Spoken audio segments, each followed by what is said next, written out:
Al-Imam Hujjatul Islam Al-Ghazali melanjutkan kajiannya, pembahasannya di dalam bab adab-adab berwudu. Kita akan dibimbing oleh Al-Imam Al-Ghazali. Kata beliau, "Tsumma khudh gharfatan li anfika." Kemudian ambil satu gayung satu ciduk untuk hidungmu. Wastansyiq biha thalathan. Istinsyak dengannya 3 kali. Wastanthir biha ma fil anfi min rutubatin, dan istinthar mengeluarkannya. Memasukkan air ke hidung, kita menghirup air di hidung, namanya istinsyak. Mengeluarkannya istinthar. Istinsyak kecuali kalau memang kita berpuasa, jangan berlebihan. Tetap dianjurkan baik mabuk berkumur maupun istinsyak, sekalipun kita sedang shaim dalam keadaan berpuasa tetap disunahkan, namun jangan berlebihan. Jika mubalaghah berlebihan dan masuk sampai ke jauh, ke kerongkongan dan terasa, maka batal. Kalau sampai berlebihan, kalau hanya 1, 2 sampai 3 kali tetap disunahkan. Tetap disunahkan 3 kali, baik mabuk, istinsyak, bagi orang yang berpuasa sekalipun tetap disunahkan. Tetapi kalau itu tidak berlebihan, maka tetap dianjurkan. Kalau berlebihan dan selebih daripada itu dia berlebihan, masuk terasa, batal puasa kita. Tapi kalau 1, 2 kali nggak sengaja masuk, itu nggak batal. Berkumur, mabuk dan istinsyak baru 1, 2 kali, karena itu masyru' disyariatkan. Tidak sengaja masuk tertelan maka tidak batal, karena masih masyru', masih disyariatkan 1, 2 dan 3 kali. Tapi kalau sudah lebih daripada 3 kali, walaupun tidak disengaja masuk dan terasa oleh kita itu air, maka batal. Begitu juga mandi. Ketika seseorang sedang berpuasa, kalau mandi itu mandi yang masyru', yang disyariatkan, baik mandi wajib, mandi hadat ataupun mandi sunnah.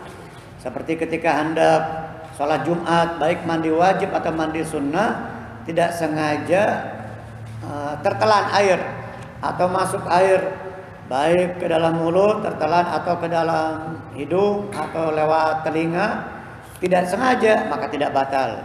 Karena itu mandi yang disyariatkan, baik mandi hadat yang wajib maupun mandi sunnah.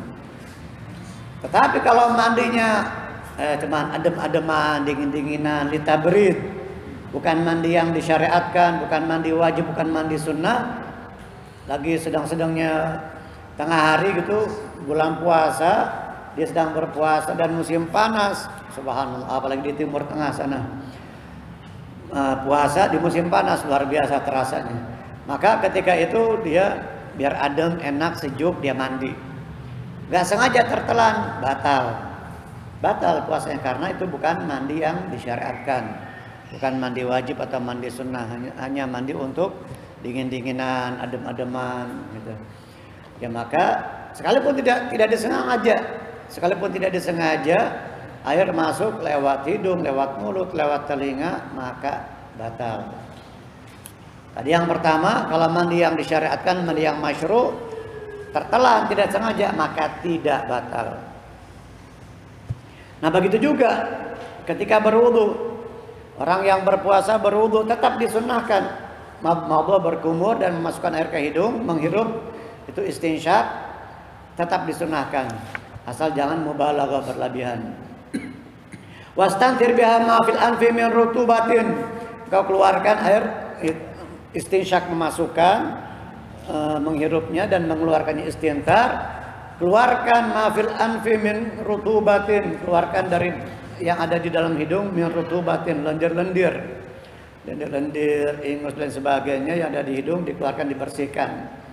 Wa qul fil istinsyaqi, dan ucapkan, bacalah ketika istinsyak, Allahumma arihni raihatal jannati wa anta anni radin. Allahumma arihni raihatal jannah wa anta anni radin. Itu doa istinsyak. Ya Allah, ciumkanlah aroma surga kepadaku dan engkau ridho. Arihni raihatal jannah, ciumkanlah kepadaku aroma surga, wanginya surga. Wa anta anni radin, dan engkau dalam keadaan ridho kepadaku. Wa anta anni radin. Allahumma arihni raihatal jannah wa anta anni radin. Itu doa yang dibaca ketika istinsyaq, menghirup air di hidung atau ke dalam hidung. Wa fil istinthar, ketika mengeluarkannya, Allahumma inni a'udzubika min rawaihin nar wa su'id dar. Allahumma inni a'udzubika min rawaihin nar wa min su'id dar, atau wa su'id dar. Di sini ada minnya.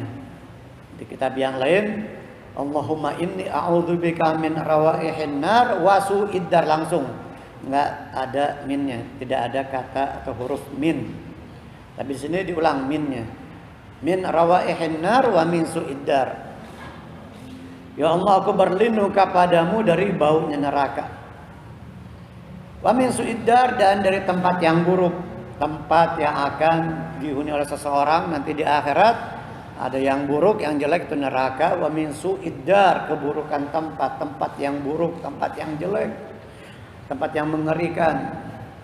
Allahumma inni a'udzubika min rawaihin nar. Ya Allah, aku berlindung kepadamu dari baunya neraka. Jadi neraka bukan cuma panas, menyakitkan, membakar, menghanguskan, mematikan, tapi juga bau. Ada juga di neraka seseorang yang diazab dengan sesuatu yang dingin, cairan yang sangat amat dingin hingga membuat dia menjadi beku, hingga sakit. Jadi dingin juga menyakitkan. Dingin yang berlebihan juga menyakitkan, gak enak juga.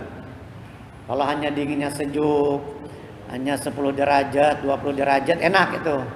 Tapi kalau udah di bawah minus, itu luar biasa. Seperti di Dieng sana, Dieng Wonosobo, kalau bulan Juli itu, akhir Juli di bawah minus kadang. Di bawah minus, minus 3, minus 5. Kalau hari-hari biasa 5 derajat, 7 derajat. Nah itu dinginnya api neraka, wal iyadzubillah, menyakitkan dan mematikan. Dan juga beraroma busuk, bau menyengat. Mungkin kita pernah mencium bau bangke, misalkan hewan, tikus, binatang, atau bangke manusia juga, wal iyadzubillah, baunya luar biasa. Nah, ini baunya neraka. Itu ya Allah, mungkin 1000 kali lipat, 1 juta kali lipat. Tidak ada bandingannya dengan bau bangke, seburuk apapun, sebau apapun yang ada di dunia, masih jauh dibandingkan dengan baunya neraka. Ya Allah, semoga Allah Ta'ala jauhkan kita. Semoga kita tidak mencium baunya neraka. Allah Ta'ala jauhkan hidung kita, penciuman kita dari neraka. Sebaliknya Allah Ta'ala dekatkan aroma surga. Amin ya rabbal alamin. Allahumma arihni raihatal jannah wa anta anni radin. Allahumma inni a'udzubika min rawaihin nar wa min su'id dar. Makanya dibaca itu. Kalau kita ingin mencium aroma surga, Allah Ta'ala takdirkan hidung kita ini mencium aroma wangi semerbak surga. Baca ini ketika istinsyaq dan ketika mengeluarkannya, Allahumma inni a'udzubika min rawaihin nar wa min su'id dar. Lalu yang berikutnya, tsumma khudh gharfatan liwajhika, kemudian ambil segayung lagi, 1 ciduk lagi, baik pakai gayung alat maupun pakai telapak tangan kita ya.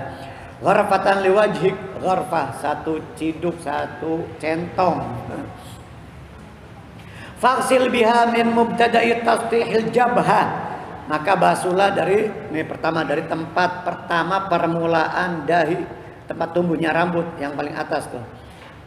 Dahi bagian yang paling atas, bagian dahi yang paling atas tempat tumbuhnya rambut, ila muntaha ma yuqbilu min adzaqani fitul, sampai ke batasan terakhir yang nampak dari dagu.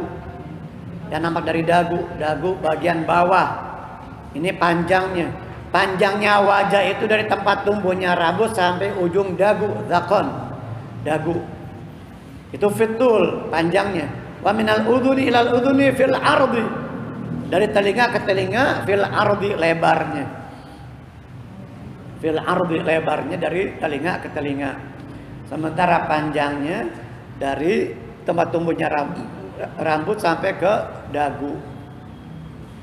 Ya, tulang rahang termasuk ini, bagian rahang nih. Tulang yang menopang gigi itu rahang, itu juga termasuk.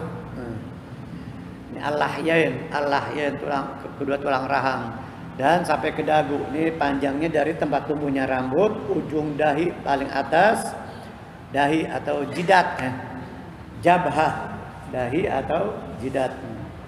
Jabhah itu yang terdepan, garis depan, front, bagian paling depan. Jabhah, jabhah. Kenapa disebut jabhah? Ini dahi karena paling depan, yang pertama kali kelihatan, yang pertama kali nampak.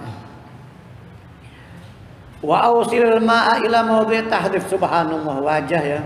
Sekian banyak manusia sekarang, berapa jumlah manusia di muka bumi? Di bumi ada berapa miliar? 5 miliar apa 6 miliar gitu ya, katakan 5 atau 6 miliar. Beda-beda semuanya, nggak sama, nggak ada yang sama ya. Sekalipun yang kembar pasti ada perbedaan sedikit.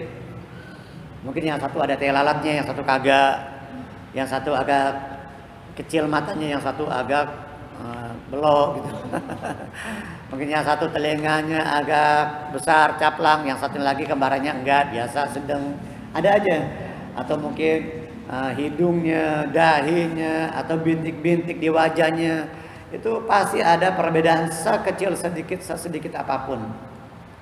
Padahal itu benda itu wajah cuma sejengkal doang ya. Tapi miliaran manusia beda-beda. Coba kalau ente manusia nih disuruh buat suatu benda gitu, sesuatu jumlahnya 5 miliar, 6 miliar, 6 atau 5 miliar jumlahnya, sebanyak itu, disuruh beda-beda susah. Padahal itu benda cuma sejengkal, disuruh beda, nggak boleh sama, ya susah banget ya. Sampai sebanyak itu 5-6 miliar, bikin sesuatu benda barang jangan sampai sama, harus beda, harus ada perbedaan, susah. Tapi dengan kekuasaan Allah Subhanahu wa taala yang tahu aman, yang kembar tahu aman, bahasa Arabnya. Anak kembar tahu aman. Bahkan ada yang kembar 3, 4. Di India pernah kembar sampai 9 kalau salah dulu. Sampai kayak anak tikus. Orang kembar 9. Dan orang kembar sampai kayak tikus kecil-kecil. Subhanallah, kekuasaan Allah taala. Jabhah, dahi, dari dahi, ujung dahi tempat tumbuhnya rambut sampai ke dagu.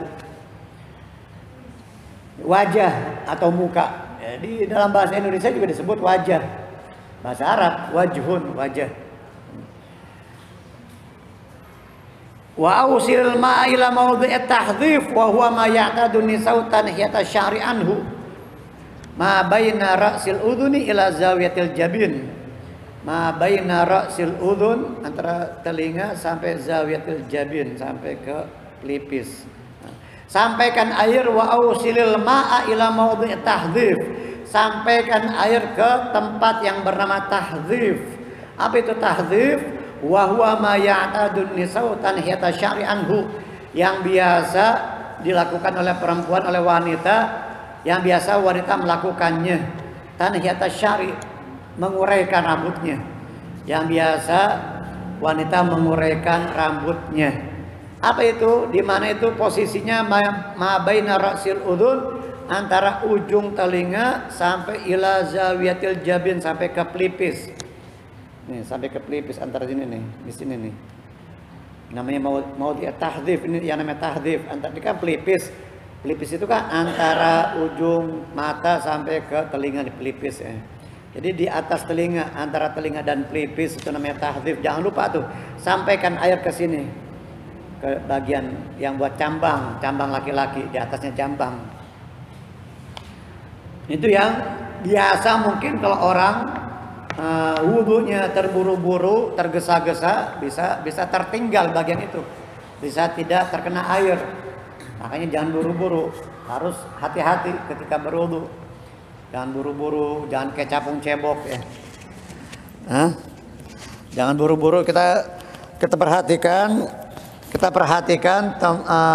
ketika berwudu dengan baik, sempurnakan setiap basuhan dan usapannya. Jadi ada yang dibasuh, ada yang diusap. yang dibasuh wajah dan tangan, yang diusap kepala atau rambut yang masih di bagian kepala, yang masih di batasan kepala, baik kulit kepalanya yang diusap ataupun rambut yang di batasan kepala. Kalau itu rambut sudah menjulur, mengurai, udah di luar batasan kepala, yang kita usap rambut yang gondrong misalnya di sini gitu, itu nggak sah. Yang diusap rambut yang udah di luar batasan kepala, maka tidak sah wudunya karena sudah di luar dari batas kepala. Jadi harus rambut yang masih di batasan kepala, baik bagian depan, samping, di atas telinga atau bagian belakang, boleh sah. Mau bagian depan, tengah, samping, belakang, yang diusap ketika berwudu sah-sah saja. Yang tidak sah kalau sudah di luar batasan kepala, yang di sini, panjang rambutnya segini, panjang. Waktu wudu, di dalam wudu yang dia usap hanya di sini, begini. Ini nggak sah. Yang dibasahin rambutnya yang udah di luar batas kepala, nggak sah. A'ni ma yaqa'u minhu fi jihatil wajhi. A'ni yang aku maksud, kata Imam Al-Ghazali, A'ni yang aku maksud ma yaqa'u minhu fi jihatil wajhi, yang terletak, yang menghadap wajah, bagian wajah yang depan, yang menghadap ke wajah bagian depan. Wa ausilil ma'ila manabiti syu'uril arba'ah, dan sampaikan air juga ke tempat tumbuhnya bulu-bulu yang 4. Apa itu? Al-hajibani, kedua alis, wasyaribani, kumis, wal ahda, bulu mata, wal idharan. Apa itu al-idharan? Wa huma ma yuwazil udhunaini min mubtada'il lihyah. Al-idharan cambang, ma yuwazil udhunain, yang sejajar dengan telinga sampai ke jenggot, itu yang disebut dengan cambang. Al-idharan cambang. Wa huwa ma yuwazil udhunain min mubtada'il lihyah, yang sejajar dengan telinga, yang sebaris dengan telinga sampai ke jenggot, lihyah. Al-hajiban, kedua alis, hajib, alis, bulu yang ada di atas mata, bulu yang ada di atas mata. Subhanallah. Untuk apa fungsinya? Agar supaya menyaring, jadi filter ya, dan agar supaya kita tidak silau. Bulu mata juga begitu, agar kita tidak silau, menyaring debu yang akan membahayakan mata kita, maka disaring oleh bulu mata dan oleh alis tadi. Kotoran yang datang dari atas juga tersaring, ada filternya itu. Ini kedua alis. Subhanallah. Seharusnya orang-orang yang memiliki perhatian atau yang yang dia meneliti, para peneliti-peneliti itu yang seperti itu, baik dari ahli medis kedokteran atau yang meneliti tentang seluk-beluk tubuh manusia, seharusnya mereka lebih kuat imannya, karena akan menghantarkan mereka kepada suatu zat, akan meyakini bahwasanya ini tidak terjadi dengan sendirinya, tidak ada dengan sendirinya, pasti ada penciptanya. Alam semesta jagat raya yang besar ini tentu ada penciptanya. Tidak dengan sendirinya, tiba-tiba simsalabim langsung ada, itu kagak. Ada Tuhannya, ada penciptanya. Al-hajiban, kedua alis, wasyariban, kumis, atau juga yang ada di bawah bibir, namanya anfaqah. Ya kalau disebutkan satu persatu banyak di dalam kitab Safinah atau syarahnya Safinah. Ada anfaqah, bulu-bulu halus yang ada di bawah bibir. Kalau kumis, syarib yang ada di atas bibir atas, di bawah bibir bawah, namanya anfaqah. Ada mikhadda, bulu halus yang ada di sekitar pipi. Ada namanya al-ghamam, bulu halus yang ada di dahi, al-ghamam. Bulu-bulu halus yang ada di dahi itu al-ghamam. Di sekitar pelipis, di dekat hidung, semuanya yang jelas secara umum bulu-bulu halus yang ada di sekitar wajah harus terkena air, kecuali seseorang yang jenggotnya tebal, al-lihya al-kathifah, orang yang jenggotnya tebal sehingga tidak terlihat kulit dagunya, kulit dagunya atau juga tulang rahangnya nggak kelihatan, yang ada kulit yang ada di rahang itu tidak terlihat karena tertutup oleh jenggot dan cambang yang tebal, maka tidak wajib air wudhu sampai ke dasar kulit. Tapi kalau cambangnya, jenggotnya masih tipis, masih terlihat kulitnya, maka itu dikatakan tipis, dikategorikan tipis. Jika masih terlihat, wajib air wudhu sampai ke dasar kulit. Adapun yang jenggotnya tebal, maka cukup dia takhlil di sela-sela dari bawah seperti ini, di sela-sela begini. Ini bagi orang yang memiliki jenggot tebal, tidak wajib wudu sampai ke dalam, sampai ke dasar kulit. Cukup dia takhlil, dia sela-sela seperti ini, di sela-sela. Itu sunnah. Karena tidak wajib wudu sampai ke dasar kulit. Dengan alasan tadi jenggotnya tebal. Tapi kalau jenggotnya al-khafifah, lihya al-khafifah, jenggotnya tipis, masih terlihat kulit-kulitnya itu, maka itu wajib wudu sampai ke dasar kulit. Wa yajibu isalma ila manabitil lihya al-khafifah dunal kathifah. Ini yang saya maksudkan. Wajib menyampaikan air ke tempat-tempat tumbuhnya jenggot yang tipis al-khafifah. Tempat tumbuhnya jenggot yang tipis wajib masuk air, wajib terkena air. Dunal kathifah tidak wajib kalau itu jenggotnya kathifah, tebal. Tapi kalau mandi hadas, walaupun yang rambutnya gimbal, yang rambutnya keribu, yang tebal, orang jenggotnya setebal apapun, kalau mandi hadas wajib air sampai ke dalam. Harus terkena air semuanya. Kulit dan rambutnya, bulunya yang ada di jenggot, rambut semuanya harus terkena air.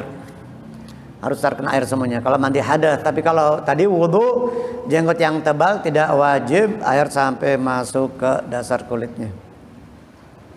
Wa qul inda ghaslil wajhi, dan ucapkan, baca ketika membasuh wajah, Allahumma bayyid wajhi binurika yauma tabyaddu wujuhu awliyaik wa la tusawwid wajhi bi dhulumatika yauma taswaddu wujuhu a'daik.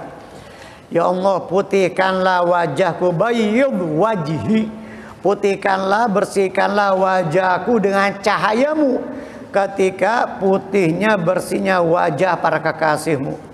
Ketika engkau putihkan, bersihkan wajah para kekasihmu, maka jadikanlah aku bagian dari mereka. Engkau bersihkan, engkau takdirkan wajahku putih bersih dengan cahayamu.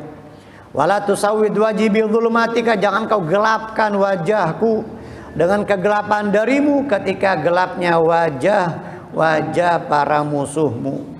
Wajah musuh-musuhmu, orang kafir, orang-orang al-musyrikin wal kafirin, orang musyrik, orang kafir, ketika muka mereka gelap, maka engkau jauhkan aku dari mereka. Jangan kau gelapkan wajahku, jangan kau hitamkan wajahku ketika engkau menghitamkan dan menggelapkan wajah para musuhmu, orang kafir dan orang musyrik. Wala tusawwid wajhi bi dhulumatika yauma taswadu wujuhu a'daik. Jadi harus kita baca tuh. Ini bukan wajib. Doa-doa setiap basuhan, usapan di dalam wudu ini walaupun tidak wajib, sangat-sangat amat dianjurkan, karena ini menjadikan wudu kita bertambah bagus, bertambah kesadaran kita, ingatan kita hadir, mau tidak mau untuk menghadirkan hati kita di dalam wudu. Karena hudurul qalb, hadirnya hati bukan hanya di dalam salat saja. Sebelum salat, ketika kita bersuci di dalam wudu, wajib kita menghadirkan hati kita. Jangan sampai melayang-layang kemana-mana pikiran kita. Orang melihat kita sedang berwudu, basuh wajah, basuh kedua tangan, itu kata orang. Yang dilihat oleh orang seperti itu. Sementara hakikatnya Allah Ta'ala tahu. Pikiran dan hatinya sedang ke tempat yang lain. Tidak sedang berwudu, tidak sedang di masjid, tetapi di tempat yang lain. Bahkan mungkin dia sedang bermaksiat, waliyadzubillah. Jadi harus kita menghadirkan hati kita ketika beribadah, baik itu dari mulai berwudu, mengangkat hadas, dan ketika menghilangkan najis, begitu juga sebelum kita memasuki salat. Karena bersuci kuncinya salat. Ketika seseorang wudunya bagus, insya Allah salatnya juga bakal bagus. Tapi kalau wudunya berantakan, asal-asalan, ya salatnya juga nanti ya begitu, nggak jauh beda dengan wudunya.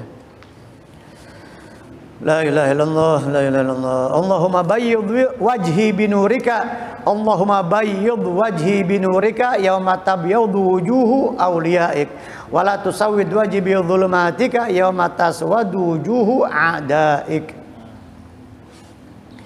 Wala tatruk takhlil al-lihya al-kathah atau al-kathifah.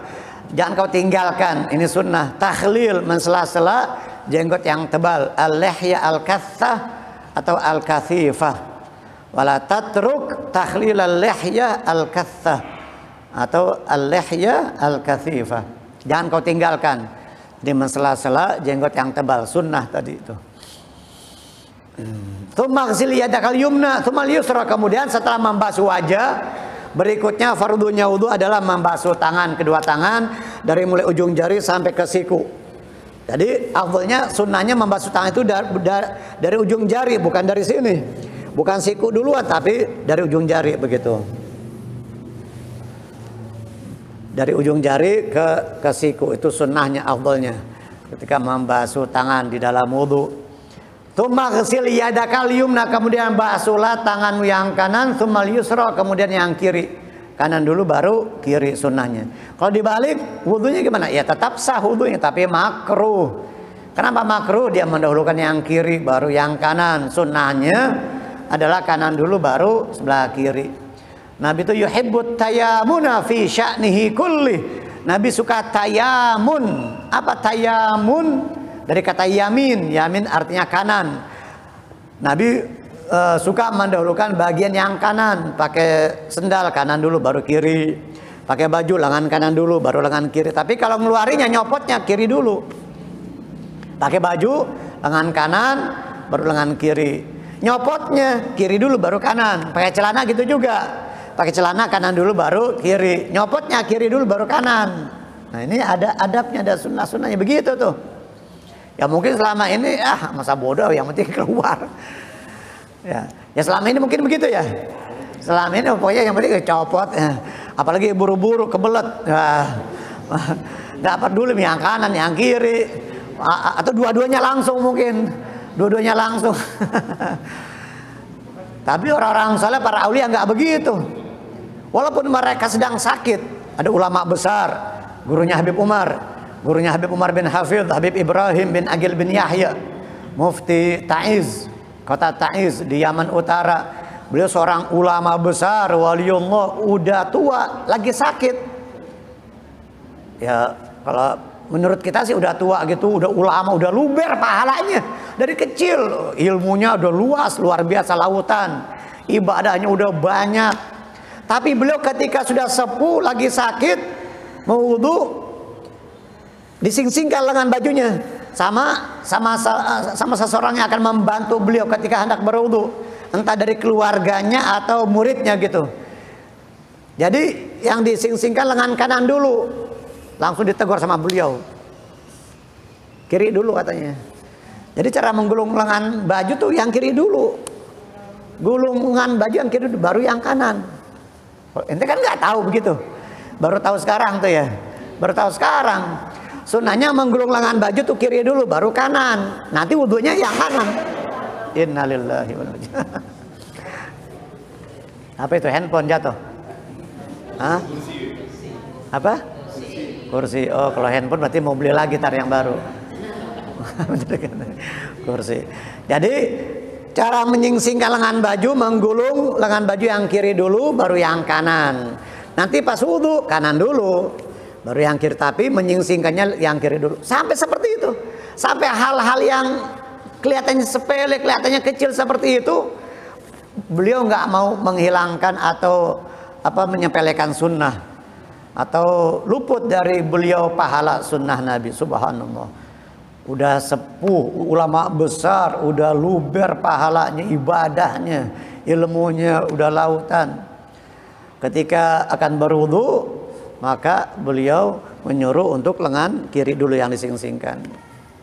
Ditegur itu yang membantu beliau. Yang kiri dulu katanya baru. Sampai hal-hal yang seperti itu subhanallah diperhatikan itu. Ya namanya wali, orang soleh itu kayak gitu. Pewaris Nabi seperti itu. Jadi nggak mudah menjadi pewaris Nabi. Al ulama warathatul anbiya. Ulama itu pewaris Nabi. Ulama yang seperti apa? Ulama yang macam apa? Bukan hanya casingnya doang ulama, pakaiannya, penampilannya ulama, tetapi perilakunya mungkin jauh dari sunnah-sunnah Nabi.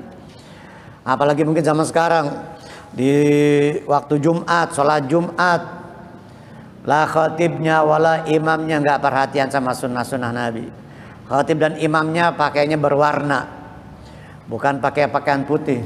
Jadi kalau Jumat sunnah pakai baju serba putih, pakaian kita serba putih, baju putih, kain putih atau gamis sekalian putih, sorban putih, semuanya, peci juga putih. Saya belum haji, nanti saya dibilang itu kan peci haji, bukan peci haji. Kopiah putih, peci putih itu bukan kopiah haji, bukan kopiahnya miliknya Pak Haji, bukan peci haji atau Pak Haji dimonopoli sama Pak Haji, enggak. Walaupun anak-anak, anak muda, remaja, siapapun yang belum melaksanakan ibadah haji boleh-boleh saja, sunnah Nabi. Apalagi ustadz, apalagi ulama, apalagi khatib ya. Sholat Jumat pakai baju berwarna, pakai batik, ada pakai batik. Khatib Jumat pakai batik. Ngimamin Jumat pakai jas warna hitam, warna coklat. Dia lebih bangga pakai jas. Nah, itu mah pejabat. Ente ulama, ente ustadz, ente imam sholat. Harus ada perbedaan sama pejabat. Nanti setelah sholat mau pakai jas terserah. Kecuali pakai jasnya putih mungkin. Karena sunahnya serba putih. Kalau sholat Jumat. Bahkan kalau bisa sampai malam kita pakai pakaian serba putih. Sholat asar tetap pakai putih. Sampai maghrib isya malam Sabtunya masih tetap menggunakan pakaian yang serba putih. Sunahnya kalau hari Jumat. Nah kalau seseorang apalagi khotibnya, imamnya, berarti dia khianat sama ilmu tuh. Dia khianat sama ilmu kalau dia tidak mengamalkan diantaranya memakai pakaian yang serba putih di hari Jumat. Jadi dari hari Kamis kita udah persiapkan, yang masih kotor cuci, buru-buru cuci pakaiannya, bajunya yang berwarna putih untuk persiapan besok hari Jumat.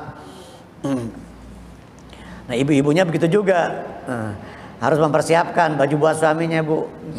Jadi kalau suaminya mungkin lupa, diingetin, Pak besok hari Jumat pakai baju koko putih atau kain putih, atau kalau mau pakai gamis putih. Jangan pakai baju yang bekelir, yang berwarna, atau pakai kain yang berwarna juga.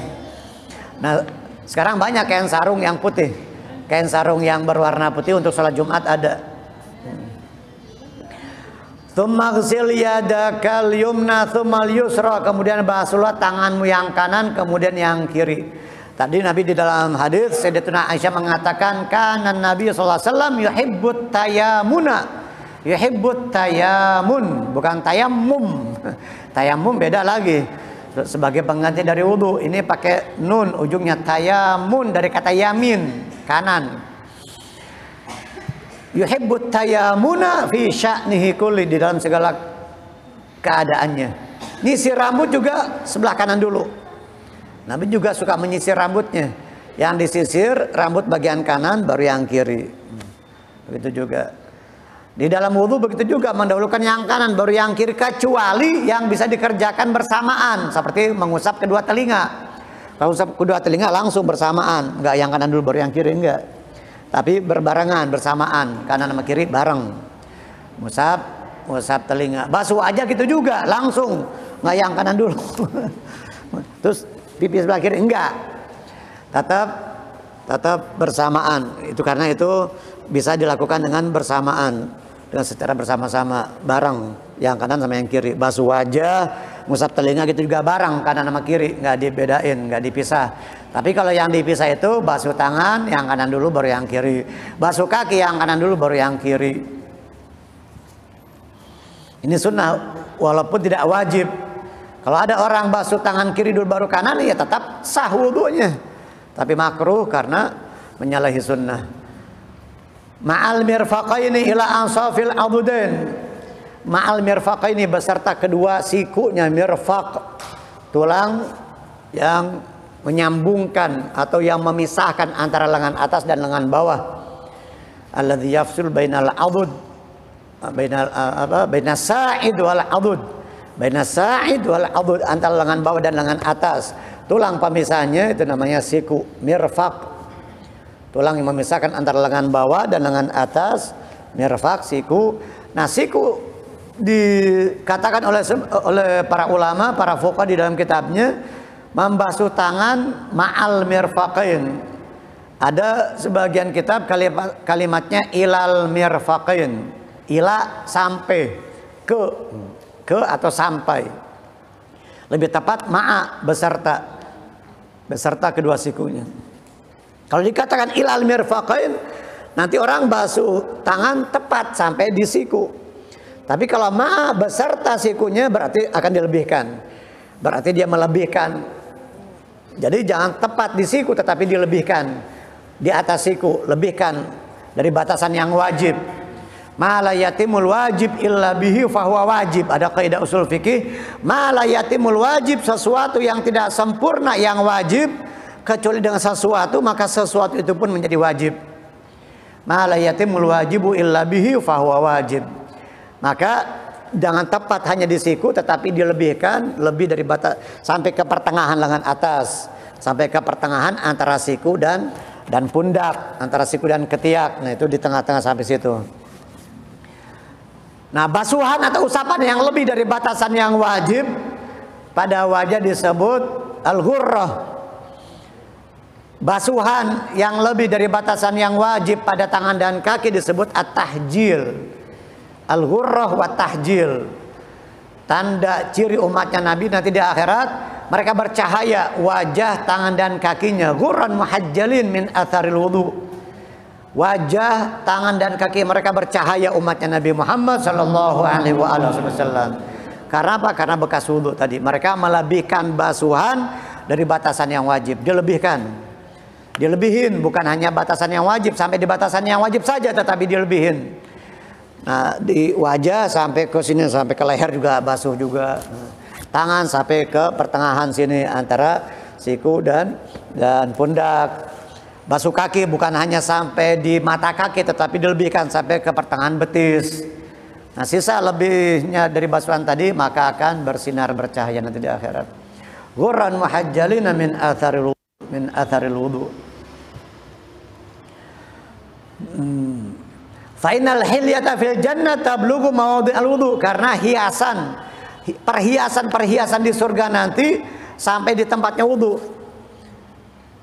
Jadi semakin banyak basuhan dan usapan yang dia lebihkan di dalam wudu, nanti perhiasannya tambah banyak. Perhiasannya di surga tambah banyak. Perhiasan di dunia saja mungkin orang ya pada mau semua. Apalagi perempuan ya. Sama perhiasan, wah udah luar biasa. Ya Bu ya. Ya kan ada ibu-ibu juga di sini yang hadir. Ada berapa orang nih? Ada berapa orang? 7-8 orang ada. Oh 10 orang, alhamdulillah. Ya, tambah lagi nih kayaknya nih. Tambah lagi alhamdulillah. Yang bapak-bapaknya ada berapa kurang lebih nih? Ada 20-an mungkin ya. 25. Nah, 25 kurang lebih ya. Ada 25 Selawe. Atau jigo bahasa. Khamsa wa ishrin.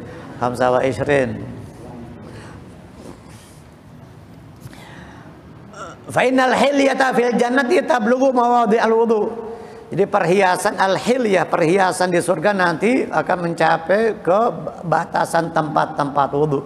Semakin dia melebihkan basuhan dan usapan di dalam wudu, semakin banyak maka semakin banyak perhiasannya yang diberikan oleh Allah Subhanahu wa taala kepada dia. Wa qul inda ghuslil yumna, dan bacalah, ucapkan ketika membasuh tangan kanan, Allahumma a'tini kitabi biyamini wa hasibni hisaban yasira. Allahumma a'tini kitabi biyamini, ya Allah, berikanlah aku kitabku, catatan amalku dengan tangan kananku. Allahumma a'tini kitabi, berikanlah kitab atau catatan amalku kepadaku dengan tangan kananku. Wahasibni hisaban yasir, dan hisablah aku dengan penghisaban yang mudah. Allahumma a'tini kitabi biyamini wahasibni hisaban yasira. Hisablah aku, perhitungkan amalku dengan perhitungan hisab yang mudah. Jangan kau persulit ya Allah. Karena seseorang ketika dihisabnya sulit, dipersulit ketika dihisabnya, ini tanda-tanda alamat bakal dikurung, bakal dipenjara, bakal dikandangin. Kayak ada razia di jalan. Waduh, razia, mana surat? Dari mulai STNK, apalagi SIM. Nah, sementara surat-surat ya ada maketan ya palsu atau fotokopian Atau udah mati, pajaknya udah mati nih. SIM udah mati, STNK juga udah mati, belum dibayar pajaknya. Ya dipersulit, ya udah tanda-tanda deh tuh. Tanda-tanda bakal dikurung, bakal disidang. Udah ribet urusannya. Apalagi nanti di akhirat. Apalagi nanti di surga. Apa di akhirat? Ya Allah, bukan di surga, di akhirat. Seseorang dihisapnya, diinterogasinya, wah, dipersulit, lama, panjang, lebar. Waduh, udah tanda-tanda deh. Tapi kalau dipermudah, bagusnya amalnya nih, udah lolos. Wah, lolos sudah. Tapi ini, oh ini hartanya dari mana nih? Harta kamu dari mana? Kamu cara mendapatkannya gimana ini? Dari siapa? Ini banyak ribanya nih. Ini punya si Anu, campur punya si Fulan. Dia makan punya ponakannya. Ini milik orang lain, hak orang lain. Wah, sulit, dipersulit. Wah, tanda-tanda bakal masuk neraka nih. Tanda-tanda bakal dikandangin, bakal ngandang ke neraka. Mana hisabnya sulit. Lama dipersulit. Tapi kalau hisab yang mudah, ya Allah. Baik hartanya sedikit maupun banyak tapi bagus. Oh, ini hartanya bagus nih. Wah, lolos. Enak banget kalau begitu ya. Ada lagi yang enggak dihisab. Ada lagi yang bighairi hisab, yang tanpa hisab. Ya karena dia betul-betul halal, murni hartanya, ucapannya, juga hartanya selain dia cara mendapatkannya halal, selalu didermakan di jalan Allah, dibelanjakan di jalan Allah Ta'ala untuk membantu sesama, meringankan beban orang lain, membantu orang yang susah, saudara, tetangga, membantu orang yang berjuang di jalan Allah Ta'ala.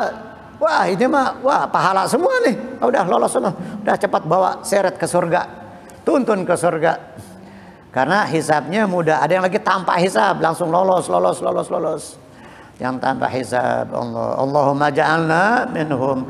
Thuluthu yadkhuluna al-jannah bighairi hisab.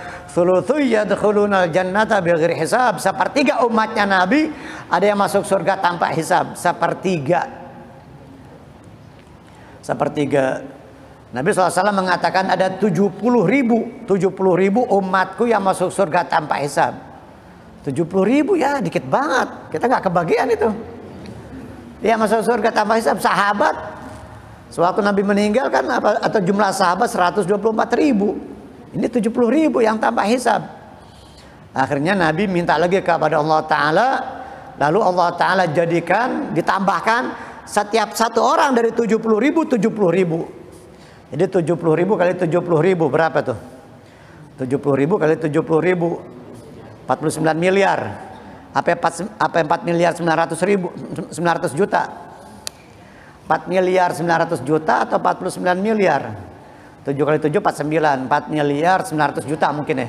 4,9 M yang masuk surga tanpa hisab umatnya Nabi. Ya mudah-mudahan, tapi itu pun ya peluangnya kecil. Peluang kita tanpa hisab nih kecil. Dari dulu udah jutaan.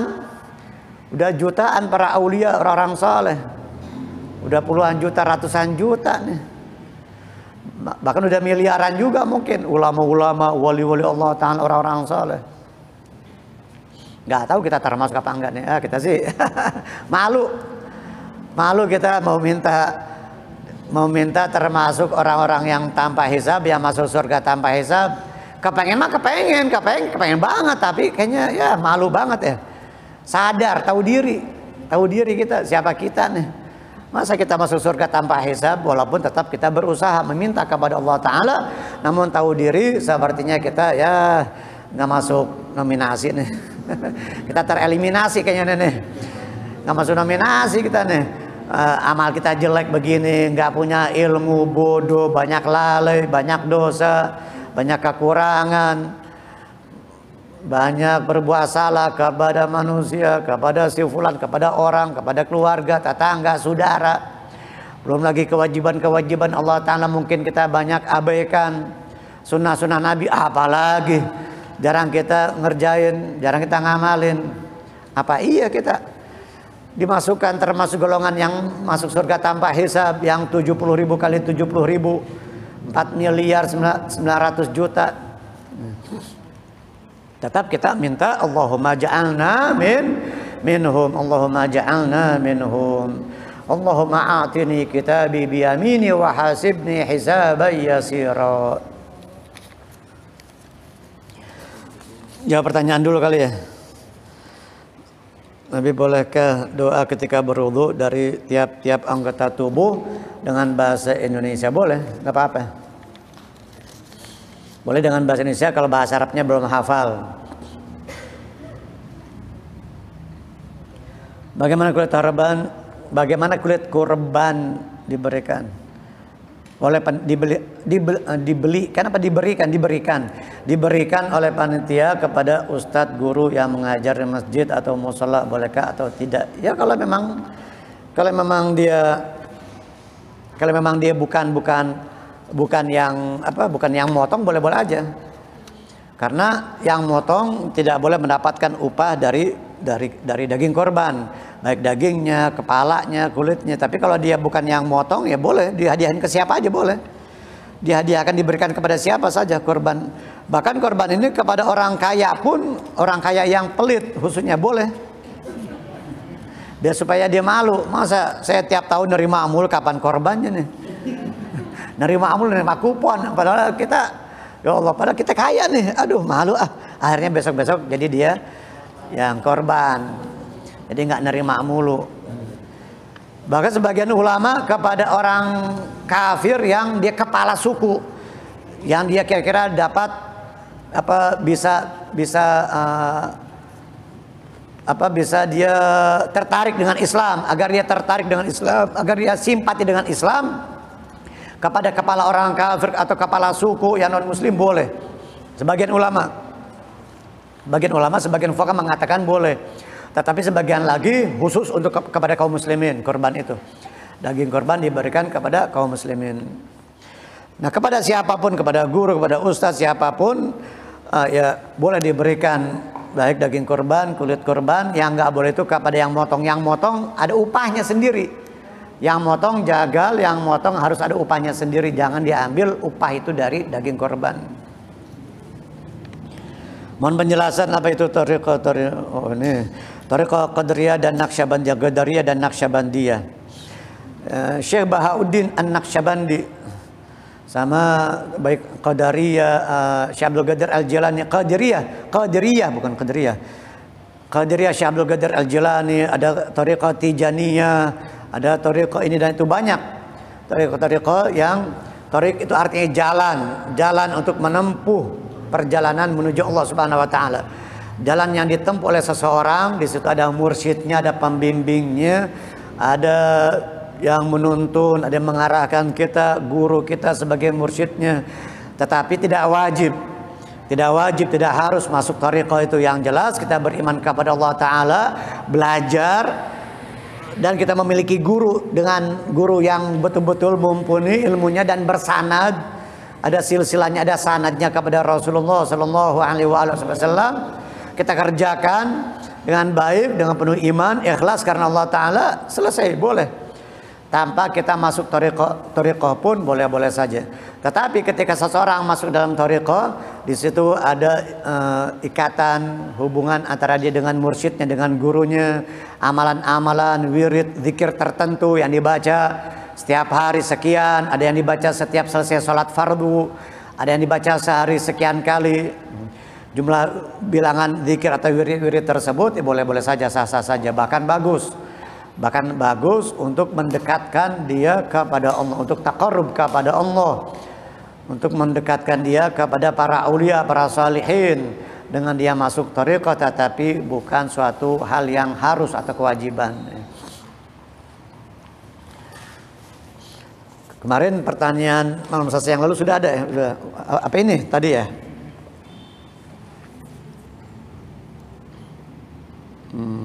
Apa ini?